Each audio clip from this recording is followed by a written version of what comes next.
Hello, and welcome to B Movie Euphoria's 31 Days of Horror. Welcome once again. 2 days, 23 and 24. I screwed up again. I'm sorry. We're doing another double one. So, first, we're going to talk about the Bum Maggot Film Fest. So, I didn't watch any horror movies up until I went to the Bum Maggot Film Fest. So, I'm going to review that as a whole because there are two horror movies, there are two horror shorts, there was horror burlesque. This is this is Halloween. This is October. This fest is amazing. Uh, I'm so glad I went. I'm so glad for everyone that actually showed up.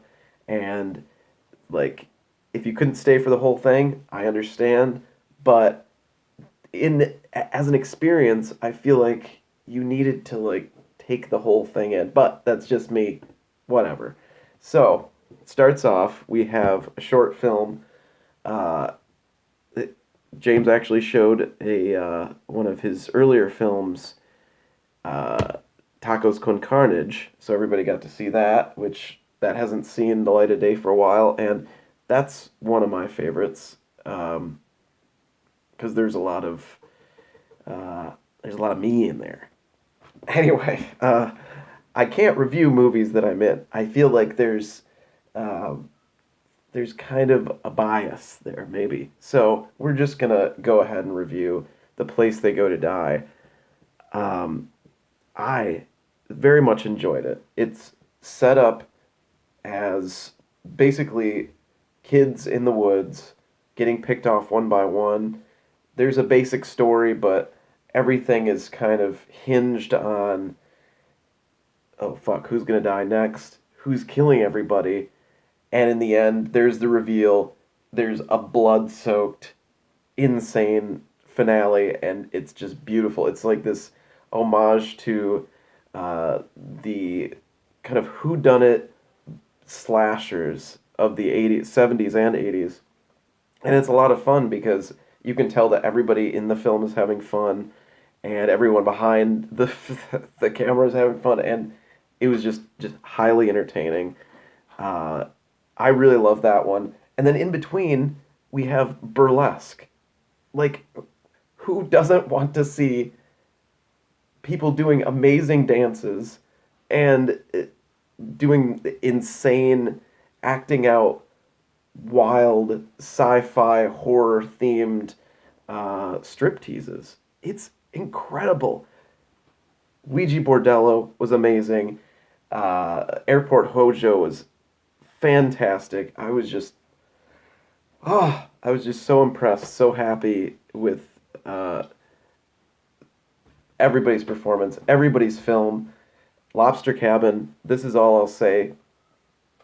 It's an amazing movie. And if you have the chance to see it, and when it becomes available, you need to watch it. And, come here. And it is approved by this cat here. He approves of Lobster Cabin. And I want to say one more thing. Rest in peace, Nubbins. We all know you were the true star of Lobster Cabin, and we miss you a lot. Okay, so Bum Maggot Fest, amazing. There's going to be a third, and there's going to be a fourth, and there's going to be a fifth, and you need to check all of them out because they're all going to be great. So for our second film, for today's film, we have the 2001 film. So this film came out August 12th of 2001. So this came out right before something awful happened. And I think this might be a little bit worse. This is...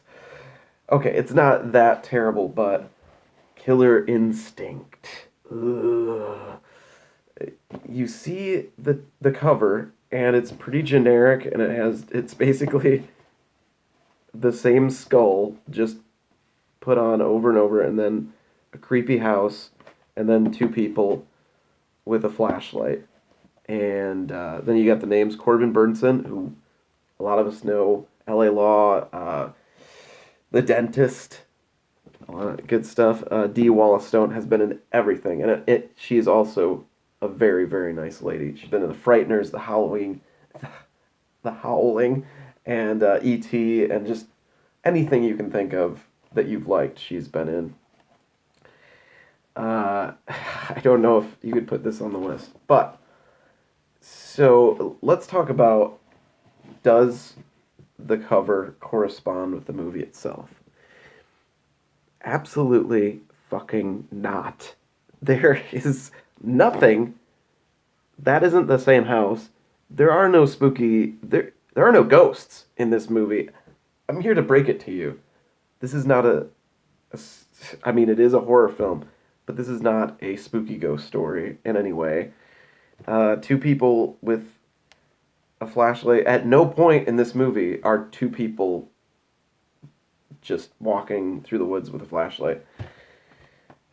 It's hard to say that I hated it because there are things in it which I like. There's a lot of like 90s sex, which I know this is made in 2001, but we're still kind of like, in 81, movies still felt like the 70s.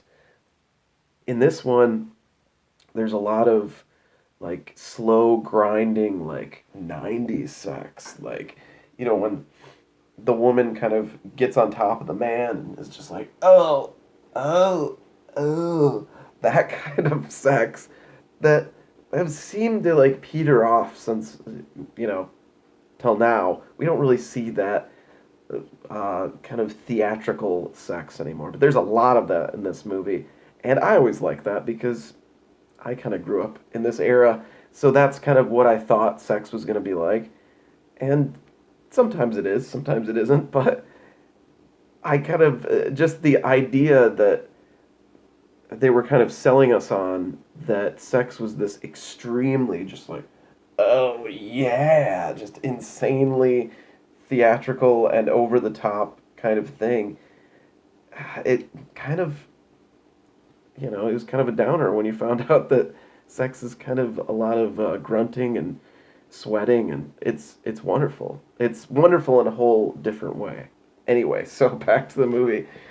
We have, so these two people who are top billed, they are an entirely different movie than the rest of the cast. Let's just say. So there are two movies going on in this film. There is a supposedly haunted insane asylum, I guess. They don't really allude to that at all, where a bunch of kids go to have like a spooky party, I guess. Where there are themes like, all right, everyone has to take off their underwear and put it in a bag, and then everyone takes somebody else's underwear, and then you hide it somewhere, and then we're all gonna go and find it. And I'm just like, who the fuck goes to these parties? Anyway, so there's stuff like that. These kids are hanging out in this insane asylum. They're having all kinds of teen fun, getting down and dirty with the 90s sex, and they're getting picked off one by one in kind of elaborate Home Alone style trap ways, and then sometimes they're just getting stabbed and they're dead. And on the other side, the whole other movie with Corbin Burnson and Dee Wallace Stone, now Dee Wallace, but there's some sort of legal battle where, so Dee Wallace is this woman trying to, she's a businesswoman trying to sell this proposal of taking over this small town's meatpacking plant, and Corbin Burnson is like the head of this company, and he's like, no, we're not selling. And so Dee Wallace is kind of like, well, I'm sorry, but I'm going to take it. And then she does a little research and finds out that he kind of got the land that the factory is built on and some other stuff. He got all this land through kind of nefarious means, where the town all kind of got together and they hung this man who owned all this property, because this man was going wild and killing people and stabbing people and licking the blood and stuff like that, which we see a little bit in the intro to this film. So she finds out about that. Apparently, it's just in the newspaper. She just looks it up in the newspaper and finds out about it, and then we keep seeing these pictures of all these men together, and then we see she's doing a little bit more research, and she sees this picture of this little girl. I'm just going to tell you, at the very end, everything does come together, and you find out the little girl was the daughter of the maniac that they all got together and killed, and she grows up to be one of the kids. I hesitate to say kids because they're all 30 years old or older, but clearly they're supposed to be teenagers. So she ends up being one of them. I'm not going to say who, even though you probably shouldn't see this movie because you'll be most people would be disappointed, is what I'm saying. I wasn't, because I don't know. It was just like the fun of kind of all the, like I said, 90s sex, and mixed with Corbin Burnson and D. Wallace Stone being in a completely other movie, a completely different movie. It was just kind of like, it was fun because every 5 minutes I'm like, what is happening? What is going on? And it was entertaining for me, I guess. I don't know. Strange things give me joy. So if you want to see a completely inexplicable film that, it comes to some sort of sense in the end, and you find out who the killer is of these kids. And by the way, the asylum basically locks up as soon as these kids get in there, and so they're all just like trying to get out, and then keep getting killed, obviously. And it doesn't really make a lot of sense who ends up being the killer. It's really pretty goofy. But then the very end of the movie, where everything comes together, and Dee Wallace Stone is, she basically finds out what's been going on. It's got such a strange, bad ending that you'll be shaking your head and just tearing your hair out, wondering why you spent so long watching this film. But at the same time, I can't totally disregard it and say don't see it, because it was so batshit and it was so stupid that it's worth watching. And that's all I got to say about that. So, in conclusion, Bum Maggot Film Festival, amazing. Both films, Place They Go to Die and Lobster Cabin, horror, both incredible films. I realize I was in one of them, and they're all my friends, but both amazing. Thanks for watching yet again. 31 Days of Horror. This is Sick Nick, signing off. I'll see you tomorrow.